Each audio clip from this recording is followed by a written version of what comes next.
Now, many of us, I know that language, you don't like it. Don't like to wait. Wait for what? Some of my friends have become billionaires. It's not all your friends, though. Some of them died, though. You are not aware.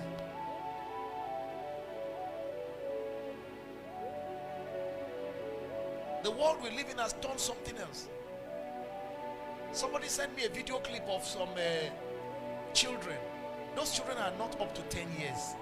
I think between 9, 8. Or max if they are 10, maybe about 10. About 10. They took a little child, a toddler, tied the hands, and kept him inside bush. The mother was looking for the child. They couldn't see the little child. So while they were looking, they heard a child crying. People rushed there. Got there and saw this child with 2 hands tied. And this other guy is sitting close. He said, "What is it?" He said, "They are learning how to be kidnappers."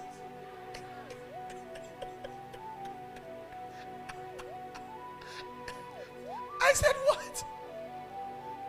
That is, those guys are not up to 10 years of age. They are beginning to what? To learn how to be kidnappers. Since kidnapping is one of the biggest business in town now. Yeah. Because when you kidnap one person, you place ransom for 20 million. If you beat it down, maybe worse comes to worse, they give you 5 million. I don't know. So we live in a very terrible generation. So people don't want to wait anymore. They are in a hurry to become wealthy. A boy is serving his boss. He will want to run down the boss. He will start eating what the boss doesn't even eat. A young man came to me some years ago in Borno State and told me this very touching story. He said, "Pastor, as I'm telling you this, I want you to use it to preach." It's been a long time. He said, "Please use my story to preach to people. Let them learn from my case." He said, "I served a boss who used to warn all of us that if you steal my money, you have stolen your life." He said, "We didn't take him serious. I thought he was just making mouth. I stole his money, plenty." He said, "Then I was waiting for settlement. And then he settled me with 800,000. Apart from the 5 million I stole." So sometimes you have some of us who are employers of labor, you will see your business going down. You can't tell why it's going down. Especially for those of us who don't know what to do to manage our businesses. Things will just be going down. You can't explain. Meanwhile, the boys under you are enriching themselves. They are buying things, buying gadgets, stealing night and day. So he said, well, after the settlement, the man laid hands upon him and said, "If you stole my money, it will never be well with you. But if you didn't steal my money, the money I gave to you, may it prosper you." He said he left and shrugged his shoulder and said, "What is it? I already have 5 million. And 5 million in those days was a lot of money. Wrecked his master to enrich himself. He said, "As I'm talking to you, I can't boast of 5,000 naira that is my own." He said, "How that 5 million that I saved disappeared, I can't tell. The one my master settled me with, everything disappeared."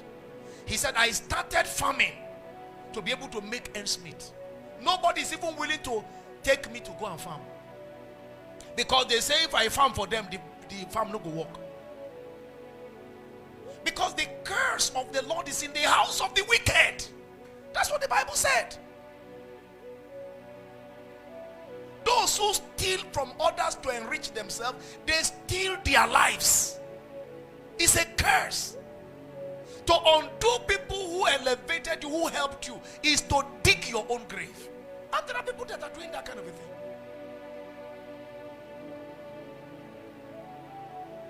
It was Donald Trump that told a story It's my wife that remember the story very well of how a woman took a snake into her house. Is it into her house?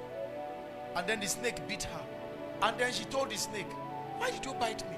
The snake said, "You don't know I'm a snake before you took me in."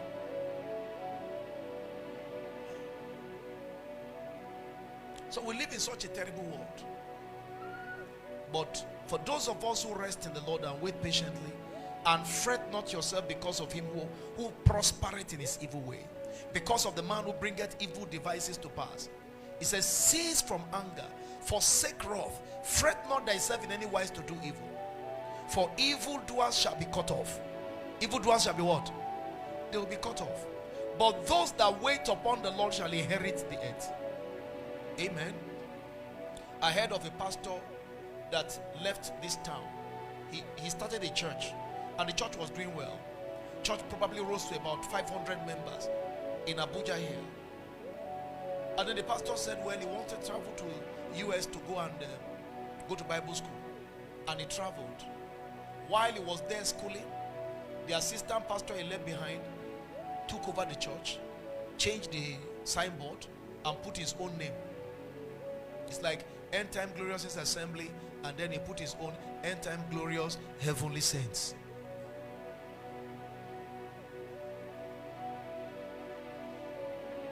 Praise the Lord. And then, so when the pastor calls him and say, "How is the church doing?" He said, "Which church? The one you abandoned?" Anyway, for your information, the church board decided that we should change everything. So everything has been changed. The church board said that we cannot keep waiting for a pastor who is not available. There is only the pastor they can see that they will relate with. So for your information, I'm the new pastor now. The pastor couldn't believe himself. He finished Bible school, came to Nigeria, and no church was available for him to pastor. He had to start from the scratch.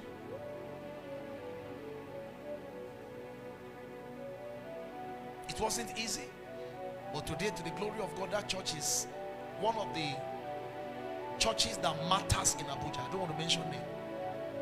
And that pastor that stole church. Means some people are very powerful. They can steal church. You know, and it didn't start today. The Bible tells us that there were robbers of churches in those days. In the days of early of the apostles. Robbers of churches.